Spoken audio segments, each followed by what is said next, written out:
Hello everybody, I am back. Oh my goodness.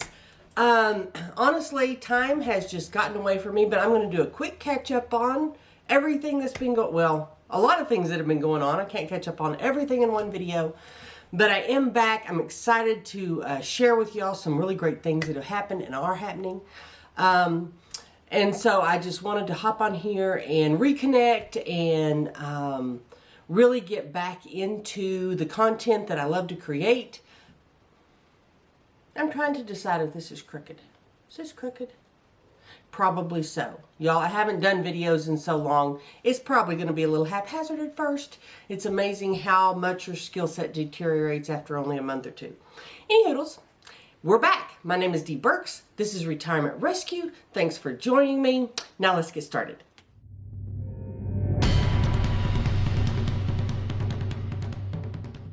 One of the things that has taken me away dramatically from creating content is the fact, as I shared with all of you, I started a new business last November, right before Thanksgiving actually. That business is booming and I am so grateful. Oh my goodness, y'all know in this economy, there's no such thing as making too much money. And I know some of you who maybe been contemplating retirement or who have semi-retired and are contemplating working full-time again. Y'all are in that same boat. Prices have increased so dramatically. The strain on everyone's budget is huge. And I saw this opportunity and took it. And I am so grateful. My company, which is Caprock Content Consultants, I'm doing digital marketing, you know, like Facebook ads, that kind of thing. I am doing consulting, marketing consulting for companies, and I'm building websites. Those things have been tremendously enjoyable for me. I love the clients that I have. They're wonderful people. I will give big kudos to the networking groups that I am in. I'm in several, but the main one being BNI. I know a lot of y'all join BNI and enjoy it. I enjoy it too. And so I do want to give credit where credit's due. Those BNI partners have been wonderful to refer me, to give me business, and I just can't even tell you how grateful I am. But let's have a quick catch up on what's going on around the little bitty in-town homestead that we have here. I did want to kind of give a little catch up of my fruit trees, all the fruit trees that I planted. They are doing so wonderful. I can't even. Now realize this is only their second summer. Their second summer. I mean, I planted these trees in April of last year. It's now August. So they're basically, most of them are 16 months old. I have a few that are younger than that, and I'm going to show you those too. But it is time for me to actually prune my sweet cherries. I wanted to give them 2 summers. Sweet cherries are actually pruned at the end of the growing season, which is now the end of August. So we're at the end of the growing season, as opposed to sour cherries that are pruned when they're dormant. So I want to cut back my sweet cherries, but before I do that, I wanted y'all to see how well they have done. Now for reference, this fence behind them is 8 feet tall. These are both dwarf cherry trees. One of them is somewhere around 10 feet tall. The other one is somewhere around 13, 14 feet tall. They have grown tremendously. So I am excited to get to trim them back. This is going to be their first pruning that they've had. But just, you know, for record, this is how big they got after only 2 summers. Now, also next to this cherry tree is one of my apple trees. I have 4 apple trees, all different varieties. This apple tree is about 9.5 feet tall, which is true of most of my apple trees. And those will be pruned this year when they're dormant. So once we hit winter and they become dormant, early next spring probably is when I will actually prune them back. So I'll consider the timing on that, but that will be true of all my apple trees. Now the apple trees out front are doing equally as well. I'm very happy with those apple trees too. And realize all of these trees I ordered online from Stark Brothers, and I planted them bare root. They did not come in pots. They just came bare naked roots. And I planted them that way. And they have done remarkably well. Also in my front yard, this year in June, I got a really sweet deal on an Asian pear tree. And so I went ahead and got it, even though it was late in the season. It was June, which is really late to plant trees. You should really do it in the spring. But I went ahead and got it and thought, what the heck, it was cheap, you know, 30 bucks, I can do it. It has done remarkably well, and realize this is only like 2.5 months, you know, maybe 75 days, 80 days since it was planted. And look how great it's doing. I'm just so pleased. And over the last probably 10 days, 2 weeks here in Amarillo, Texas, where I live, we have had a remarkable heat wave. Temperatures have been well into the triple digits, 100 to 108. 108. We had several days that were 106, 107, 100. Oh my gosh. So hot. And I was really concerned about these baby trees because that's a big heat wave. Now, one of my cherries did have a little bit of disease pop up. You know, when a tree gets stressed, they can get diseased. And I am going to prune that off. That's another reason I want to go ahead and prune them this week.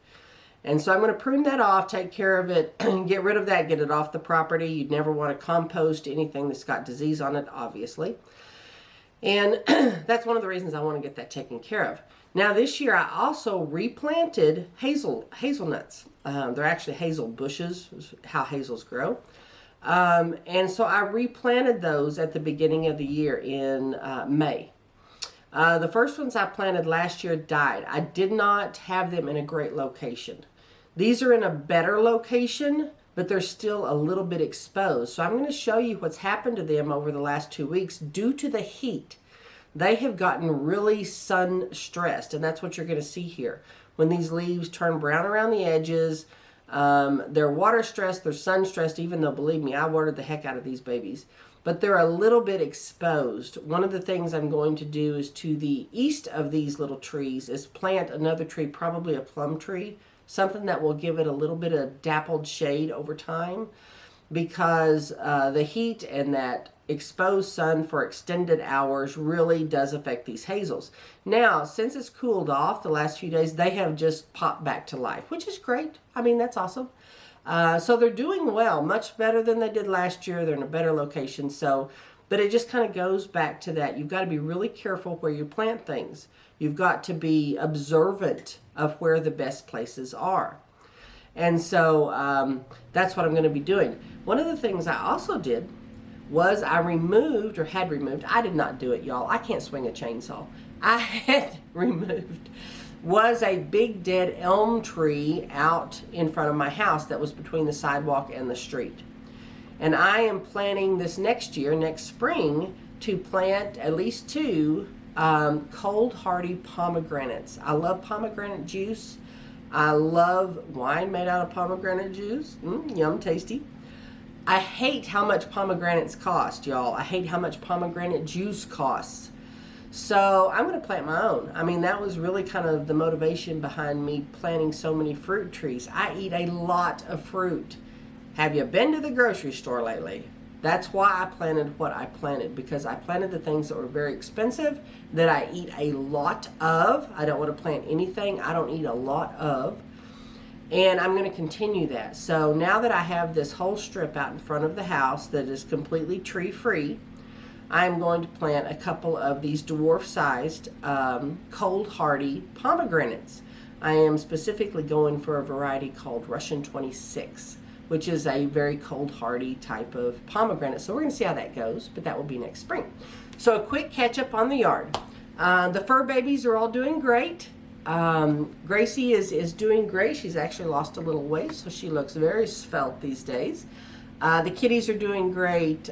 Tashi and Miss Carmel doing great. So they're all loving life and living large and doing all the fun things. So that's awesome. My daughter's going to be visiting again, and yes, we will be having a fun adventure again this year that I'm planning to record. You know, last year when she was here, we did the glass blowing. We made the little pumpkins, and that was so fun. This year we're going to be doing something else. That will happen in October when she's here, and so there's more fun to come. I have been trying to figure out how to start the cooking channel again, because my kitchen is so problematic to film in. I've been working on that issue. I'm going to try and figure that out before the holidays get here, but I'm working on that issue, so working on it. Now, I'm trying to think of what else to catch you up on. Just drop a note below. Say hi. I'm really glad to be back. Let me know what questions you have about what all went on this summer. Yes, I did go to the World Series of Poker. Oh my gosh, I was on this humongous podcast. They did a whole interview on. I'm going to have to do a video on that. I totally spaced on that. In June, I went to the World Series of Poker, played several tournaments. I cashed. I did fine. But then I was on this big poker podcast. And now, like when you Google me, you put in D. Burks into Google, this podcast comes up everywhere. So people are finding out about that. I'm going to be doing more poker media, which is fun. And talking about retirement and how that plays into it. I was amazed this year when I went to the World Series how many women specifically are adding poker to their retirement income. They're playing well, they're making money. And so I really do need to do a whole video on that because it has become so prevalent in the 50 and older age range for women to be adding poker to their repertoire of ways they make money. And as more and more poker rooms open across the country, in Texas we don't really have casinos, but we do have legal poker rooms now. They're popping up everywhere. So the opportunity for you to go and play live, because we're not allowed to play online, it's Texas. There are only 3 states currently in the U.S. where you can play online, and Texas isn't one of them. But these poker rooms are a great solve for that. So I wanted to address that. I've also had a lot of conversations with retired people who are really struggling in this economy and things they are doing to try and improve their own lives and come up with solutions. So we'll be talking about that too. But just wanted to say hi. I'm back. Happy to be here. I hope y'all all drop me a little note. Tell me how you did this summer. And we will start going from there. Thank you so much for sticking with this channel. I appreciate you more than I can say. And I hope to see you again very, very soon.